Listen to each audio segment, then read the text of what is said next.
Voilà, alors avec mon copain Narco ici, on va vous faire une petite mise au point par rapport à ce fameux décret sur le bien-être animal, parce qu'on a beaucoup de questions de clients. Alors, aucune inquiétude à avoir, il y a entre le 1er juillet et le 30 septembre une longue période d'adaptation et on va dire de test.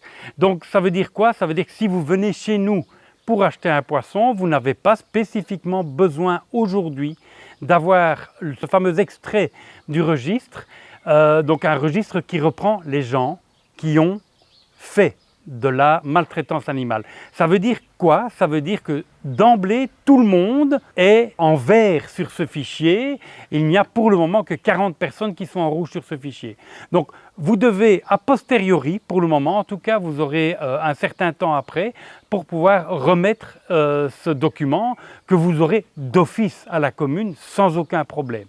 Alors, à savoir qu'on a rencontré la ministre Tellier il y a de cela une semaine, juste avant la conférence de presse, et ce qui est franchement, ils nous ont entendus, parce que je vais juste vous lire les 3-4 lignes qui sont mises ici. Nous sommes néanmoins en réflexion pour adapter certaines modalités pratiques aux particularités de l'accueil des poissons, achat en plusieurs phases, etc. Donc on a parlé du cycle de l'azote et qu'on ne pouvait pas introduire tous les poissons en une fois. Donc, en concertation avec le secteur aquariophile, ce sera précisé là, après la période d'adaptation qui court jusque fin septembre. Donc, on doit encore rediscuter avec la ministre Tellier qui nous a vraiment entendus et qui sait que dans le secteur des bassins et de l'aquarium, c'est tout à fait spécifique. Donc on va de nouveau avoir une discussion avec elle pour voir quelle adaptation faire. Donc on a eu des pistes qui ont été lancées et on verra bien certainement des permis beaucoup plus longs pour les poissons, peut-être même un permis spécifique par bassin. Donc on verra bien. Donc, ne vous inquiétez pas, le secteur des poissons n'est pas oublié, il est même bien pris en compte et la ministre Tellier nous a bien entendus. Donc maintenant, il va y avoir une phase de test pendant 3 mois et après cela, on se reverra et on mettra en place ce qu'il y a lieu de faire. Donc, vous inquiétez pas, vous pouvez venir chercher des poissons chez Aquiflore et dans d'autres magasins aussi.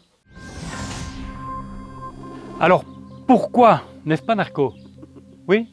Pourquoi différence entre un chien et un poisson? À savoir que d'abord un bassin, c'est déjà un investissement mûrement réfléchi, ça ne se fait pas en 1 heure, les gens passent souvent plusieurs semaines à créer leur bassin et ensuite on n'introduit pas tous les poissons en une fois. Donc ce qui veut dire que leur fameux permis, donc ce permis qui est valable que 30 jours, va poser problème par rapport aux gens qui vont faire l'acquisition de poissons. Donc la ministre Tellier est prête à faire des adaptations parce qu'elle a compris que le cycle de l'azote ne permettait pas de mettre tous les poissons en une fois. Et donc voilà, après cette phase transitoire, on trouvera la solution en espérant la plus facile possible parce qu'on est bien conscient que ça risque d'être compliqué, mais je ne doute pas qu'on trouvera une solution facile, spécifique au domaine de l'aquariophilie et des étangs. Alors, comment obtenir ce permis? 2 cas de figure. Si vous êtes en Wallonie, c'est une demande à votre commune. Certaines communes ne sont pas encore tout à fait prêtes avec cela, mais ce n'est pas grave, vous pouvez donner ce document plus tard. Alors, si vous n'habitez pas en Wallonie, vous devez aller sur le site du SPOE, faire la demande.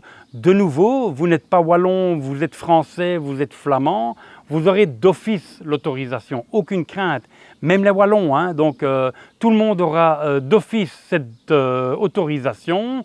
Sachez qu'il n'y a qu'une 40aine de personnes qui sont fichées pour le moment, mais voilà, par rapport au bien-être animal, si on veut arriver dans le temps à avoir quelque chose de stable et qu'on puisse facilement interdire aux gens qui ont fait de la maltraitance animale de pouvoir acheter quelque animal que ce soit, eh bien, c'est une bonne chose de mettre ça en place. Il y a juste la manière de le gérer qui, pour le moment, franchement, n'est pas du tout efficace et qu'il va falloir complètement adapter. Et vous voyez, hein, Loulou, toi, tu es d'accord?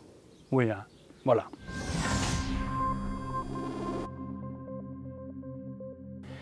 Donc, si vous avez déjà un étang, donc les questions qui sont posées aussi, est-ce que si j'ai un étang, je dois demander un permis? Donc, si vous avez un étang et que vous avez vos poissons, pas besoin de permis. En fait, ce permis est demandé pour un échange d'animaux entre professionnels et particuliers.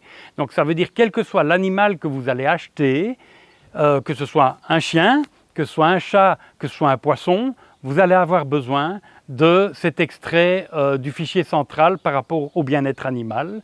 Et donc, voilà, mais si vous avez un étang et que vous ne comptez pas acheter de poisson, il n'y en a pas besoin. Par contre, si vous venez chez nous, vous en aurez besoin, en tout cas d'office, à partir du mois d'octobre. Et entre maintenant le 1er juillet et le 30 septembre, il y a une période de test, de latence, je veux dire, où si vous ne l'avez pas, c'est pas grave, vous pourrez le fournir a posteriori, sans souci. Si vous avez la moindre question, n'hésitez pas à aller voir sur ce petit lien et donc ça vous permettra de savoir comment faire pour obtenir cet extrait du fichier central ou ce fameux permis. Et n'hésitez pas à nous donner vos conseils, vos avis, de manière à ce que lorsqu'on va rencontrer la ministre au mois de septembre, on ait un maximum de pistes pour trouver la solution la plus adaptée à notre secteur qui est tout à fait particulier par rapport aux animaux, donc les poissons, un secteur tout à fait particulier. Aquiflore est accessible partout en un clic. Tout le matériel pour vos poissons et votre étang, maintenant disponible sur aquiflore.com.